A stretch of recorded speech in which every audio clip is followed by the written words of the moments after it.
رسول الله صلی الله علیه وسلم فرمایي که یو بني آدم د سرو زرو دره ولري، هیله به یې دا وي چې کاش بله یې هم درلودای.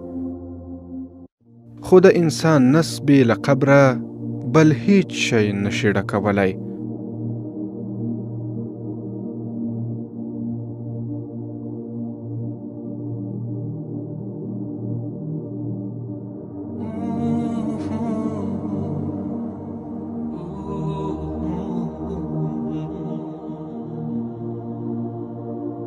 الله تعالی توبه قبلونکی دی د هغو کسانو چې هغه ته توبه کاږي.